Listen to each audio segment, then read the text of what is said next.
Good morning, students. We are reading the chapter Is Matter Around Us Pure? In this chapter, so far we have studied about the mixtures, homogeneous and heterogeneous mixtures. In today's class, we will look about the solution. हमने homogeneous और heterogeneous mixture के बारे में पढ़ लिया है और आज की क्लास में हम लोग देखेंगे solutions के बारे में. सॉल्यूशन देखिए तीन चीजें आपकी बुक में दे रखी हैं. सॉल्यूशन दिया हुआ है, कॉलॉइड दिया हुआ है और सस्पेंशन दे रखा है. ये तीनों ही किसके एग्जाम्पल हैं? होमोजीनस और हेट्रोजीनस मिक्सचर्स के एग्जाम्पल हैं. Solution is a type of homogeneous mixture. Homogeneous mixture का ही एक ये टाइप है. तो देखिए हम लोग देखते हैं. मैं आपको एक सॉल्यूशन दिखाती हूँ. Here it is a solution of salt and water. मेरे पास क्या चीज है? मैंने सॉल्ट और वाटर को मिक्स किया है और मैंने क्या बना दिया है? एक सॉल्यूशन बना दिया है. देखिए सॉल्ट एंड वाटर हमने मिक्स किया है यहाँ पे.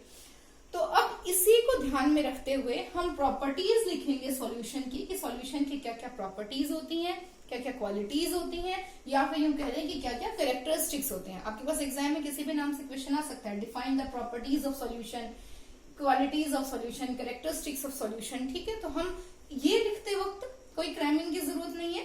सिर्फ आप ध्यान में रखिए इस चीज को. ये क्या है? Solution of salt and water. इसको आप अपने माइंड में रखिए और आप यहाँ पे लिखते जाइए. देखिए फर्स्ट थिंग क्या आ गई है यहाँ? Solution is a homogeneous mixture. क्या चीज है सॉल्यूशन? होमोजीनस. हमने होमोजीनस किसको कहा था? एक ऐसा मिक्सचर हो जिसमें जो दो सब्सटेंस, दो या तीन सब्सटेंस आपस में मिक्स हो रखे हो, उनकी कोई डिस्टिंक्ट बाउंड्री दिखाई ना दे. अब ये देखिए, ये दिखने में कहीं भी नहीं हमें पता चल रहा कि वेयर इज द सॉल्ट. दिखाई दे रहा है क्या? बिल्कुल भी नहीं. पूरा सॉल्ट जो है वाटर में मिक्स हो गया है. इफ वी टेस्ट इट, अगर हम इसको टेस्ट करते हैं तो पूरा स्टार्टिंग से लेके एंड तक, फिनिश होने तक पूरे में एक जैसा टेस्ट रहेगा. मतलब जो सॉल्ट पार्टिकल्स है वो थ्रू आउट द मीडियम एक जैसे मिक्स हो रखे हैं. इसलिए हमने क्या कह दिया? Solution is a homogeneous mixture. Next number 2 point हमारे पास क्या बन रहा है? The particles are smaller than 1 nanometre. जो पार्टिकल्स होते हैं इसके वो 1 नैनोमीटर से भी स्मॉल रहते हैं. तो आप देखिए सॉल्यूशन का जो मैंने एग्जांपल लिया है उसमें हमें दिखाई दे रहा है. क्या कहीं पार्टिकल्स आपको दिखाई दे रहे हैं? अगर ये बड़े होते तो हमें इसमें पार्टिकल दिखते ना. सॉल्ट के जो पार्टिकल्स हैं वो दिखाई देते, but we are unable to see the salt particles. इसका मतलब कि जो पार्टिकल्स हैं वो 1 नैनोमीटर से. 1 नैनोमीटर का मतलब क्या चीज है? 1 मीटर जो है उसका भी, उससे भी 1/10⁹ पार्ट्स जो है वो स्मॉलर है, उससे इतना ज्यादा छोटा है. तो इसलिए ये हमें बहुत ही छोटे पार्टिकल्स होते हैं. थर्ड पॉइंट एक बड़ा ही इंपॉर्टेंट पॉइंट आ रहा है कि जो सॉल्यूशन है उसके जो पार्टिकल्स हैं they do not scatter the beam of the light. Light अगर इसके ऊपर डलती है तो उसको स्कैटर नहीं करेंगे. अब स्कैटर क्या चीज होती है अभी देखेंगे हम. So the path of the light is not visible in the solution. Solution में जो लाइट का पाथ होता है वो विजिबल नहीं होता. अब ये इंपॉर्टेंट है, इसके ऊपर पूछ लिया जाता है कैसे विजिबल नहीं होता क्या. तो थोड़ा सा हम देखेंगे. देखो बेटा, हियर इज सॉल्यूशन और मेरे पास एक टॉर्च है. आई होप सबको अच्छे से दिखाई दे रहा होगा. टॉर्च है मेरे पास. मैं क्या कर रही हूँ? इस टॉर्च को इस सॉल्यूशन के पास टच करती हूँ. When I have touched this light or this torch on with the solution. अब क्या हुआ? आप देखिए सॉल्यूशन के दोनों साइड में देखिएगा, आप ध्यान दीजिएगा. इस साइड में और इस साइड में दोनों तरफ आपको लाइट दिखाई दे रही है. सॉल्यूशन के अंदर एंटर करने से पहले भी आपको लाइट दिखाई दे रही है, एंटर बाहर निकलते समय भी आपको लाइट दिखाई दे रही है. But in between the solution, solution के अंदर यहाँ इस जगह, यहाँ आपको ये जो लाइट है ये दिखाई नहीं देगी. हमें ये नहीं पता चल रहा कि कौन से रास्ते से ये लाइट बाहर निकल रही है. तो ये क्या हो गया? क्योंकि साइज पार्टिकल्स बहुत छोटे हैं तो ये क्या करता है? ये लाइट को स्कैटर नहीं करता. जब ये स्कैटर नहीं करता लाइट को तो वो हमें उसका पाथ विजिबल नहीं होता. देखिए अब दोबारा देखिए आप लोग, ये लाइट का पाथ इसके अंदर विजिबल नहीं है. आउटसाइड में लाइट दिखाई दे रही है, इधर लाइट दिखाई दे रही है, लेकिन यहाँ पे लाइट दिखाई नहीं दे रही है बीच में सेंटर में. तो ये क्या हो गया है? ये चीज हो गई है. Do not scatter the beam of light. Light को इसने स्कैटर नहीं करा तो उसका पाथ विजिबल नहीं है. देखिए इसका इसी का ऑपोजिट क्या होता है? कई बार आप अपनी फिंगर के ऊपर लाइट डालते हैं, देखो तो क्या होता है? पूरा ये तो टॉय टॉर्च है. एक फोन में मेरे पास टॉर्च थी but I can't use it because I have to make the video. तो ये टॉय टॉर्च है, इसमें इतना प्रॉपर लाइट है नहीं. अगर हम फिंगर पे लगाते हैं, आपने छोटे होते बहुत बार ये किया होगा, तो क्या होता है कि आपको यहाँ अंदर पूरा रेडिश दिखाई देता है। वो रेडिश क्यों होता है? क्योंकि हमारी बॉडी के अंदर क्या है, इसमें सॉल्यूशन कम की जगह है, यहाँ पे कोलॉइडल सस्पेंशन है, हमारे ब्लड है, ब्लड के अंदर सेल्स हैं अलग अलग, है ना, तो वो क्या बना हुआ है, सस्पेंशन बना हुआ है ना, सॉलिड भी है क्योंकि बोन्स है हमारी। तो सस्पेंशन और कोलॉइड जो है वो क्या करता है, बीम ऑफ लाइट को स्कैटर कर देता है, उसके पाथ को विजिबल कर देता है। जब विजिबल कर देता है तो हम जब हमारी फिंगर पे लाइट टच करते हैं तो हमें यहाँ रेड कलर दिखाई देता है। और जबकि इस सॉल्यूशन में हमने क्या किया है, इसके ऊपर जब हमने टॉर्च डाली, बीम ऑफ लाइट डाला, तो ये हमें स्कैटर नहीं करेगा, हमको दिखाई नहीं देगा। तो सबसे इंपॉर्टेंट पॉइंट इसमें यही है, इसको ध्यान रखना है अच्छे से। फोर्थ पॉइंट क्या है, particles of the solution can not be separated by filtration. अगर फिल्टर करें, छाने हम, तो क्या होगा, अगर ये पानी है, नमक है, मैं छलनी ले लूं और इसको छानूं, तो क्या ऐसा पॉसिबल है कि छलनी से पानी पानी नीचे चला जाए और जो सॉल्ट है वो ऊपर रह जाए? No, it's impossible. तो जो भी ये सॉल्यूशंस होते हैं, उनके पार्टिकल्स को फिल्ट्रेशन के प्रोसेस से सेपरेट नहीं कर सकते, ये आपको ध्यान रखना है। लास्ट पॉइंट हमारे पास इसकी प्रॉपर्टी क्या आ रही है, particles do not settle down when left undisturbed. अगर ये पानी में नमक घुला हुआ है, इसको काफी देर के लिए, काफी देर क्या, कितने भी लंबे टाइम के लिए मैं ऐसे ही रखे रखूं, तो भी क्या होगा, क्या ऐसा पॉसिबल है कि कुछ टाइम के बाद सॉल्ट के जो पार्टिकल्स है, नमक के जो पार्टिकल्स है, वो नीचे बैठ जाए? No, it's impossible. तो पार्टिकल्स जो है वो डू नॉट सेटल डाउन, वो नीचे नहीं बैठते हैं। अगर इसको अनडिस्टर्ब छोड़ दिया जाए तो भी ये नीचे नहीं बैठेंगे।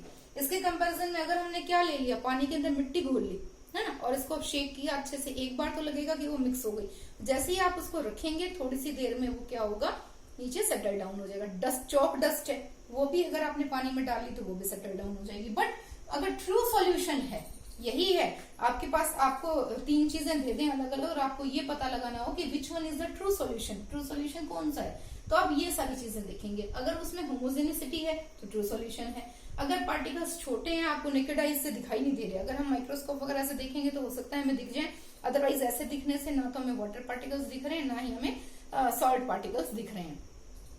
लाइट हमने देख ली कि वो स्कैटर नहीं कर रहा, पार्टिकल्स सेपरेट भी नहीं कर सकते हम, और सेटल डाउन भी नहीं होते हैं। ये सारी चीजें अगर हैं तो फिर वो सॉल्यूशन कैसा है, ट्रू सॉल्यूशन है। अब बात आती है सॉल्यूशन के एग्जाम्पल की। एग्जाम्पल की अगर हम सॉल्यूशन देखते हैं तो सॉल्यूशन वर्ड लेते ही दिमाग में, हमारे मन में कुछ ना कुछ लिक्विड के बारे में आता है कि सॉल्यूशन है, दैट मीन्स लिक्विड है। But it is not right always, हमेशा ऐसा नहीं होता। Solution not only liquids but solid and gases can be a solution. अब ये कैसे होगा, साइंस में पॉसिबल है चीजें, जो हम जनरल रूटीन में जो चीजें देखते हैं, जो डेफिनेशंस हमारे माइंड में होती है, साइंस की लैंग्वेज में डेफिनेशंस कुछ अलग होती हैं। अब कैसे कुछ अलग होती है, देखिए हमने क्या कहा, सबसे पहले तो हम लिक्विड सॉल्यूशन की बात करें। अभी हमने क्या कहा था, लिक्विड में हमने क्या किया कि कोई भी एल्कोहल लिया, मान ले एल्कोहल, और उसके अंदर क्या डाल दिया, वाटर डाल दिया, ये प्रॉपर मिक्स हो गया, तो ये कैसा हो गया, लिक्विड सॉल्यूशन हो गया, लिक्विड सॉल्यूशन हो गया।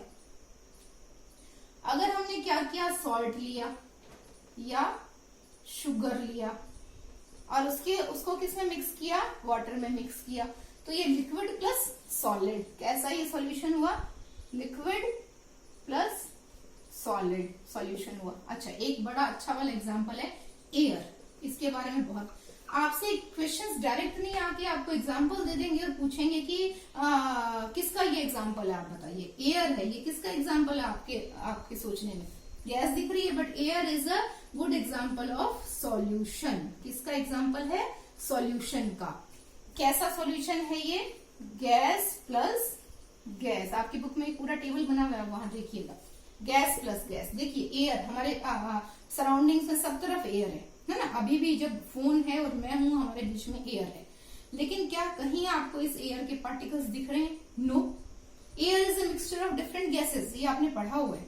कार्बन डाइऑक्साइड है उसमें, एयर में CO2 है 0.03%, है ना, O2 है 21%, N2 नाइट्रोजन गैस है 78%, और अदर गैसेस भी हैं, अदर गैसेस आर देयर। लेकिन क्या कहीं आपको पता चल रहा है कि वो रही उस कॉर्नर में CO2, वहां जाके सांस नहीं लेना है, वहां कार्बन डाइऑक्साइड है, ये ऊपर की तरफ O2 है, ऊपर मुंह करके सांस लो, है ना, ऐसा कभी नहीं होता। तो पूरे की पूरी जो ये गैसेस हैं ये मिक्सचर है, और ये थ्रू आउट मिक्सचर है पूरा, कहीं भी सेपरेट डिस्टिंक्ट बाउंड्रीज आपको कार्बन डाइऑक्साइड की, ऑक्सीजन की, नाइट्रोजन की दिखाई नहीं दे रही है। तो air is the best example of solution, that is gas and gas solution. ठीक है, इसको आप ध्यान रखेंगे। उसके बाद एक हमारे पास सॉलिड का एग्जाम्पल और देखते हैं, एलॉय। एक वर्ड हमारे पास आता है एलॉय, एलॉयज। एलॉयज क्या होते हैं, ये मिक्सचर किसका होता है, solid plus solid, solid plus solid solution. Solid और सॉलिड का ये सॉल्यूशन है। सॉल्यूशन का मतलब लिक्विड नहीं होता है, सॉल्यूशन का मतलब कोई भी ऐसी चीज जहां पे आपको सेपरेट पार्टिकल्स दिखाई नहीं दे रहे हैं, जिसको आप फिल्टर करने से अलग अलग नहीं कर सकते हो, जो रखने से सेटल डाउन नहीं हो जाते या अपने आप से सेपरेट नहीं हो जाते हैं, उनको क्या बोलते हैं, solution. It can be liquid, it can be solid, it can be gas. तो एलॉयज क्या है, सॉलिड प्लस सॉलिड। एलॉयज क्या होता है, मिक्सचर ऑफ, इस पे भी इंपॉर्टेंट क्वेश्चंस बनते हैं, मिक्सचर ऑफ डिफरेंट मेटल्स और मेटल प्लस, मेटल के साथ क्या आएगा, नॉन मेटल, या तो दो मेटल का मिक्सचर हो, 2 और मोर, है ना, मे बी पॉसिबल, या मेटल के साथ किसका मिक्सचर आ गया, नॉन मेटल का, in fix proportion. Fix proportion में हमने कर लिया। अब क्योंकि इनमें केमिकल रिएक्शंस नहीं हुई है, अलग अलग प्रॉपर्टीज वो शो करवाएंगे, लेकिन आप उनको फिजिकल कोई भी मेथड, अगर आप फिल्ट्रेशन वगैरह, इवेपोरेशन है, फिल्ट्रेशन है, सेडिमेंटेशन है, सेंट्रीफ्यूगेशन है, ये बहुत सारे मेथड्स हैं सेपरेशन के, फिजिकल मेथड्स, उनसे अगर आप इनको सेपरेट करना चाहो तो यू कांट सेपरेट इट, आप इसको सेपरेट नहीं कर सकते। आपकी बुक में एक एग्जांपल दे